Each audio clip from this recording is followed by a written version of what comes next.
யாருடா நீ? நான் தான் போஸ்ட்மேன். போஸ்ட்மேனா? அதாங்க லெட்டர் தரேனே, கொரியர். டேய் உண்மையை சொல்லு. அந்த வேலாயுத ஆளுங்களா உன்னை அனுப்புனாங்க? உண்மையை சொல்லுடா. வெளியில கடையில இருக்கிறவங்களை யாராவது கூப்பிடு. போ போ, ஓடு ஓடு. ஏய் புடி அவனை. ஹேய் நில்லுடா.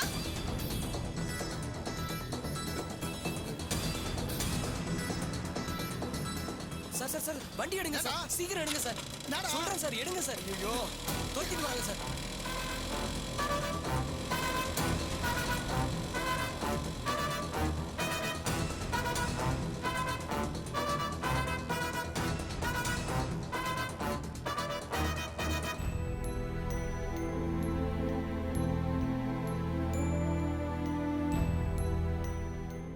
என்னம்மா வந்தவன் ஓடி போயிட்டானா? ஆமா பாட்டி, வந்தவன் அந்த வேலாயுதத்தோட ஆளாதான் இருப்பான்னு நினைக்கிறேன். நிச்சயமா அவன் ஒரு பிளானோட தான் பாட்டி வந்திருக்கான். நானும் அவனை பார்த்த உடனே அப்படித்தான் நினைச்சேன். ஆனா அந்த கடங்கார பையன் தான் ஆஸ்பத்திரியில படுத்து கிடக்குறானே, அவன் எப்படி? சரி, நான் உங்க அப்பங்கிட்டே பேசிக்கிறேன். இந்த விஷயத்த துளசிக்கிட்ட சொல்லிடுறாங்க. பாவம், இப்பதான் அந்த படுபாவையை பத்தி பயம் இல்லாம இருக்கிறான். சரி வா. ஏயா நீ போயும் புண்ணியம் இல்ல. துளசி வீட்டுல இருக்கிற ஆளா இல்லையான்னு கூட உனக்கு தெரியல. உங்களுக்கு என்ன சார், தெருவுல நின்று ஈஸியா சொல்லிட்டீங்க. அங்க போய் அவங்க கேள்வி மேல கேள்வி கேட்கும் போது எனக்கு எப்படி இருந்துச்சு தெரியுமா? அங்க ஒரு கிழவி இருக்கு. ஐயோ, அது சாதாரண கிழவி இல்ல சார்.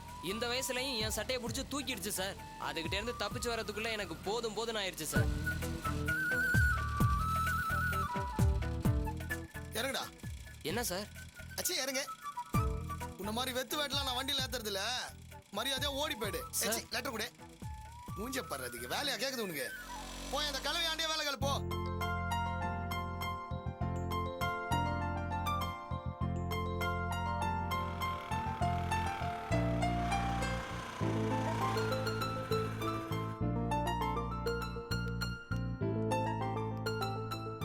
சுதா, 5 வருஷத்துக்கு முன்னாடி 1 லேக் எஃப்டி போட்டிருந்தோம்ல, அது மெச்சூர் ஆயிருக்குன்னு பேங்க்ல இருந்து லெட்டர் வந்திருக்கு.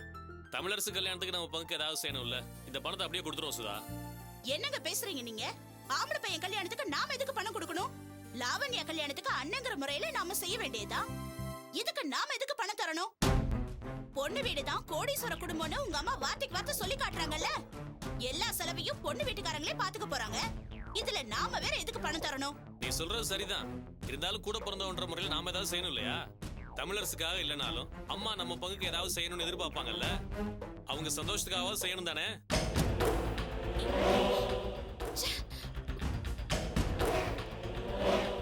உங்க அம்மா நம்ம என்ன செஞ்சாலும் சந்தோஷப்பட மாட்டாங்க.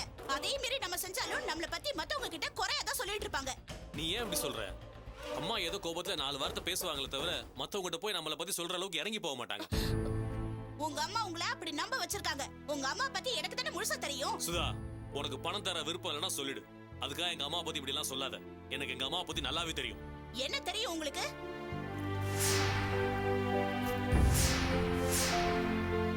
இத கேட்டாவது உங்க அம்மா பத்தி நல்லா தெரிஞ்சுக்கோங்க. கேளுங்க. எங்க தமிழுக்கு தன்னை விட பெரிய இடமா கிடைச்சிட போதான்னு நினைச்சு ரொம்ப திமிர்ல சுத்திக்கிட்டு இருந்தா, இவ பேச்ச கேட்டு என் புள்ள பூவியும் வேற வழி இல்லாம தலையாடிட்டு இருக்கான்.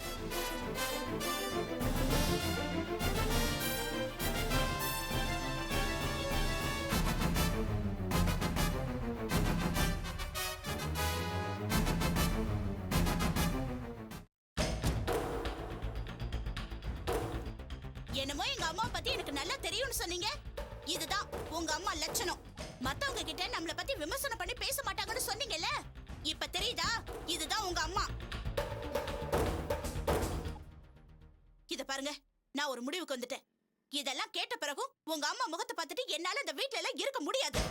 நாம கட்டிட்டு இருக்கிற வீடு ரெடி ஆகிறதுக்கு இன்னும் கொஞ்சம் நாள் ஆனாலும் பரவாயில்ல. அது வரைக்கும் வேற ஒரு வீடை பார்த்துட்டு தனி கொடுத்துனா போறோம்.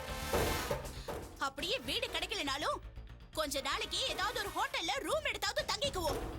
இனிமே அந்த வீட்டுக்கு என்னால வர முடியாது. அவசரப்படாத சுதா, முதல்ல தமிழரசு கல்யாணம் முடியட்டும். தமிழரசு கல்யாணத்தை நாமள நடத்த போறோம். கல்யாணத்தன்னைக்கு மத்தவங்க மாதிரி நாமளும் கல்யாணத்துக்கு போயிட்டு வர வேண்டியதுதான். இங்க பாருங்க, உங்க தம்பி கல்யாணம் முடியற வரைக்கும் எல்லாம் என்னால அந்த வீட்ல இருக்க முடியாது. தான் மருமகளை பத்தி எவ்வளவு ஒருத்திக்கிட்ட உங்க அம்மா அப்படி கேவலமா பேசுறாங்க. இதெல்லாம் கேட்டுட்டு அந்த வீட்ல என்னால எப்படி பொறுமையா இருக்க முடியும்? அப்படியே இருந்தாலும் உங்க அம்மா முகத்தை பார்க்கும் போதெல்லாம் எனக்கு அவங்க சொன்னது தானே ஞாபகம் வந்துகிட்டே இருக்கும். நான் சொல்றத கேளு சுதா. முதல்ல அந்த கல்யாணம் முடியட்டும். அதுக்கப்புறம் நீயே ஒண்ணா இருக்கலாம்னு சொன்னாலும் நான் கேட்க மாட்டேன். அம்மா என்ன பத்தி பேசுனது கூட சரிதான். ஏதோ பெத்த பையனை அவங்க பேசுறாங்கன்னு விட்டுறலாம். ஆனா உன்னை பத்தி, அதுவும் யாரோ ஒரு மூணாவது மனுஷன் முன்னாடி எப்படி அவங்க பேசலாம்? அம்மா மேல எனக்கு கோபம் இருக்கு. இருந்தாலும் ஏதோ இத்தனை நாள் ஒண்ணா இருந்துட்டோம். இன்னும் கொஞ்ச நாள் தானே, பார்க்கலாம். தமிழ் கல்யாணம் முடிச்சு அடுத்த நாள் நம்ம தனியா போயிடலாம். அது வரைக்கும் கொஞ்சம் பொறுத்துக்க சுதா, எனக்காக. அம்மா மேல தப்பு இருந்தாலும் அது வெளியில இருக்கவங்களுக்கு தெரியாது. இந்த நேரத்துல நம்ம தனி கொடுத்தன போனோம்னா எல்லாரும் நீதான் பொறாமையில போயிட்டு தான் நினைப்பாங்க. உனக்கு அப்படி ஒரு பேர் வரக்கூடாதுன்னு தான் சொல்றேன் சுதா. பொறுத்தது பொறுத்த, இன்னும் கொஞ்ச நாள் தானே, ப்ளீஸ் எனக்காக.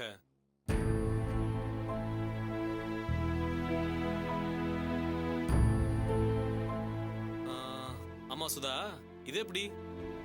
அம்மா வீட்ல பேசினத இதுல எப்படி? உங்க அம்மாவை பத்தி உங்களுக்கு தெரிய வேணாமா? நான் சொன்னா நீங்க நம்ப மாட்டீங்க.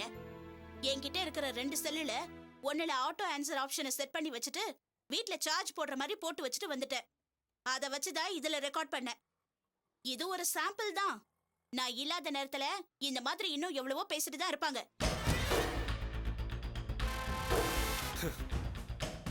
என்னதான் டெக்னாலஜி டெவலப் ஆயிருந்தாலும் அது மாமியார் மருமக சண்டைக்கு இப்படியா யூஸ் ஆகணும்?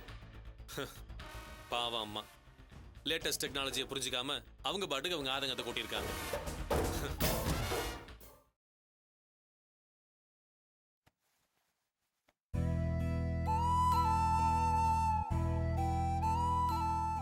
உங்க அப்பா ஏற்பாடு பண்ண மாதிரி எல்லாம் சரியா அமைஞ்சிருந்தா நீயும் இந்நேரம் காலேஜ்ல சேர்ந்து அந்த பரபரப்புல இருந்திருப்ப.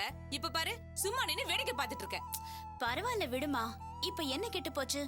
நான் தான் நர்சிங் கோர்ஸ்ல சேரதா முடிவு பண்ணிட்டேன்ல. எந்த நேரமும் இன்டர்வியூ கார்டு வரலாம்.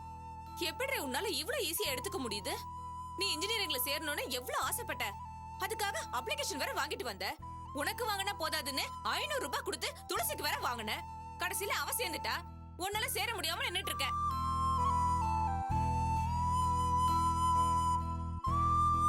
உனக்காக நாங்க தான் இப்ப வருத்தப்படுறோம். நீ யாருக்காக உதவி செய்ய போய் உன்னால படிக்க முடியாம போச்சோ அவங்க எல்லாம் உன்னை கண்டுக்கறாங்களா? நீ இப்ப யார பத்திமா சொல்ற? புரியாத மாதிரி கேட்காத. துளசிய பத்தி தான் சொல்ற. ஒரு ஆறுதலுக்காவது உன்னை வந்து பார்த்தாளா?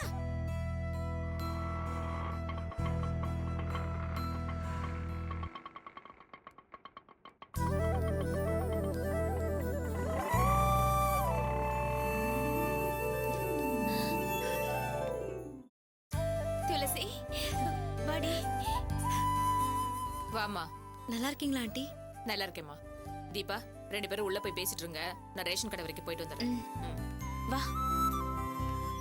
வா, நீ உட்காரு, நான் ஏதாவது சாப்பிட்டு வரேன். இங்க வா. என்ன இன்ஜினியர் அம்மா, இன்னைக்கு ரொம்ப சந்தோஷமா இருக்கீங்க போல இருக்கு. போடி. அட்மிஷன் தானே போட்டிருக்கு, அதுக்குள்ள இன்ஜினியர் அம்மா அதுதான் கேலி பண்ண ஆரம்பிச்சிட்டியா? அட்மிஷன் கிடைச்சது மத்தவங்களுக்கு வேணா சாதாரண விஷயமா இருக்கலாம். ஆனா உனக்கு அப்படி இல்லடி. நீ எப்போ ஜாயின் பண்ணியோ அப்பவே நீ இன்ஜினியர் ஆன மாதிரிதான். நீ வேணா பாரு, இப்போ பிஇ, நெக்ஸ்ட் எம்இ, அப்புறம் அப்புறம் அப்புறம் உன் லெவல் எங்கேயோ போக போகுது. எப்படிடி என் சந்தோஷத்தை பத்தி மட்டுமே உன்னால யோசிக்க முடியுது? நம்ம 2 பேரும் ஒன்னா ஒரே காலேஜ்ல படிக்கணும் தானே ஆசைப்பட்டோம். நான் கூட ஒரு சூழ்நிலையில வேண்டான்னு முடிவு பண்ணியிருந்தேன். ஆனா நீ லூசு, நான் படிச்சா என்ன, நீ படிச்சா என்ன, எல்லாம் ஒண்ணுதானே. என் ஃப்ரெண்டு பெரிய இன்ஜினியர்னு பெருமையா சொல்லிக்கலாம்ல. அது போதுண்டி எனக்கு. நான் இன்ஜினியரிங்ல சேர்ந்துட்டேங்கிற சந்தோஷத்தை விட உன்னால சேர முடியலங்கிற வருத்தம் தாண்டி அதிகமா இருக்கு. ஏய் விடுறி, இதுக்கு மேல உன் வாழ்க்கையில வருத்தங்கிறதே இருக்க கூடாது. இது வரைக்கும் நீ அழுததெல்லாம் போதும், புரியுதா?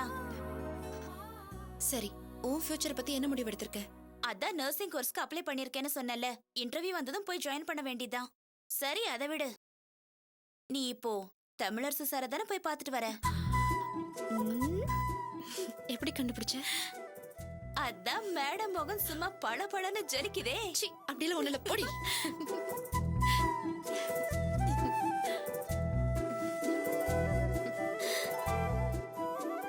இப்போ நான் எதுவுமே உன்கிட்ட கேட்கலையே. நீயே அப்படியெல்லாம் ஒண்ணும் இல்லைன்னு சொல்ற? ஒண்ணும் இல்லைன்னு நீ சொல்லும் போதே அதுல ஏதோ ஒண்ணு இருக்குன்னு எனக்கு தெரியுது. சரி,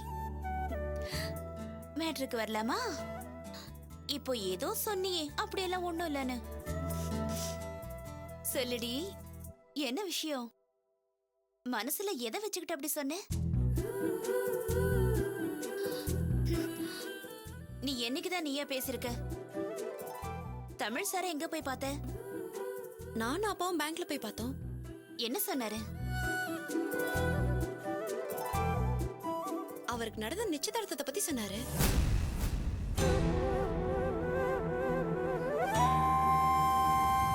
அவனுக்கு ஒரு பெரிய இடத்துல நிச்சயதார்த்தம் நடக்க போகுது. அவன் சொன்னதை நம்பாம நானும் விசாரிச்சு பார்த்தேனே, அது உண்மைதான் தெரிஞ்சுக்கிட்டேன்.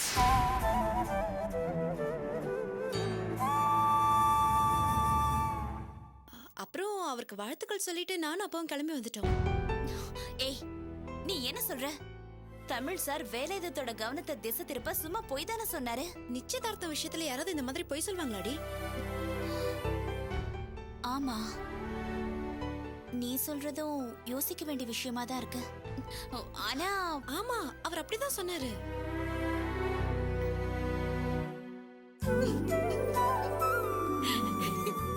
ஏய், சும்மா தானே சொன்னேன்.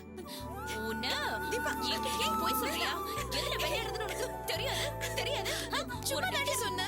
போயிடுச்சு. போய் சொல்றியா? அதான் என்கிட்ட விளையாட்டுக்கு தாண்டி சொன்ன. விடு தீபா, நிறுத்தடி.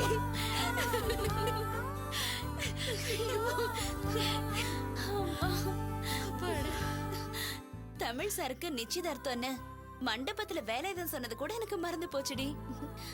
அன்னைக்கு காலேஜ்ல நீயும் தமிழ் சாரும் ஒரே பேப்பர்ல கையெழுத்து போட்டப்போ என்ன ரெஜிஸ்டர் ஆகும், நீங்க 2 பேரும் பொண்ணு மாப்பிள்ளையாவும் கையெழுத்து போடுற மாதிரி தான் நான் நினைச்சுக்கிட்டேன். அன்னைக்கு தமிழ் சார் கூட எதுக்கு சிரிக்கிறேன்னு கேட்டாரு. அவருக்கு பதில் சொல்லாம நான் சமாளிச்சிட்டேன். ஏய், உனக்கு இதெல்லாம் கொஞ்சம் ஓவரா தெரியல? என் ஆசை நியாயமானது தாண்டி. எப்படியோ நீ நினைச்ச உன் இன்ஜினியரிங் கனவும் நான் கண்ட உன் கல்யாண கனவும் நிறைவேற போகுது.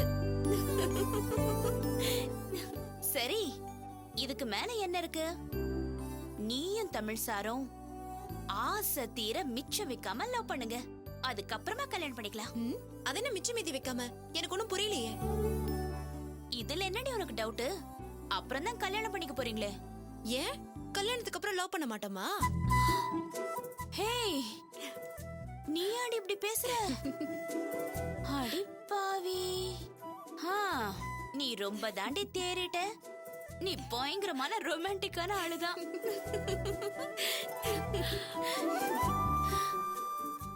நீ நினைக்கிற மாதிரி அவர் எனக்கே சொந்தமாயிட்டா அவரை நல்லா பாத்துக்கணும்னு எனக்கு தோணுது. இந்த ஜென்மம் மட்டும் இல்ல, இன்னும் எத்தனை ஜென்மம் எடுத்தாலும் அவருக்கு என் நன்றியை நான் காட்டணும். அந்த நன்றியோட வெளிப்பாடா அவரை நான் நல்லா பாத்துக்கணும்.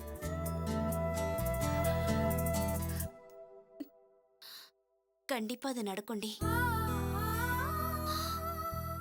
உன் மனசுக்கு எப்பவும் எல்லாமே நல்லபடியா தான் நடக்கும்.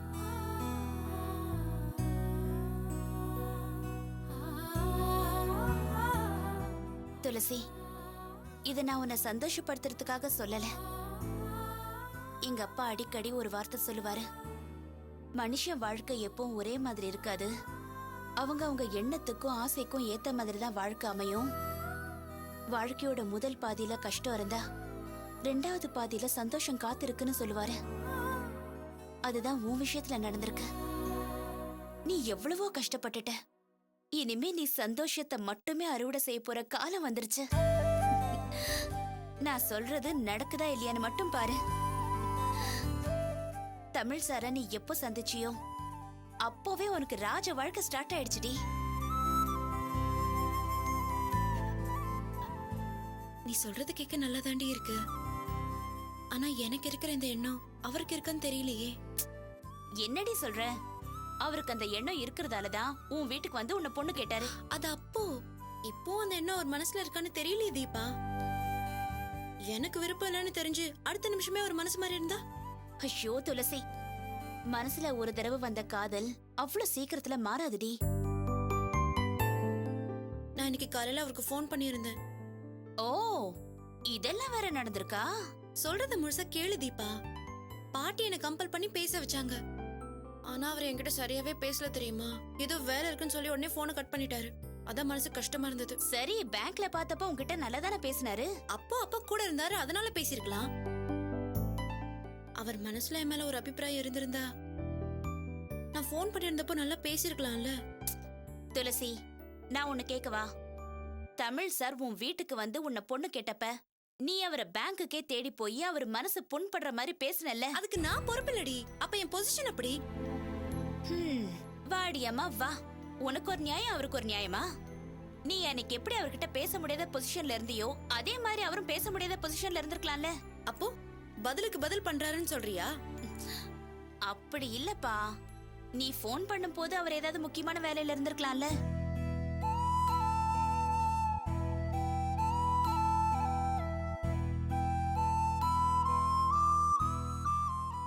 இங்க பாரு, நீயே ஏதாவது கற்பனை பண்ணிக்காம இரு, எல்லாம் நல்லபடியா நடக்கும்.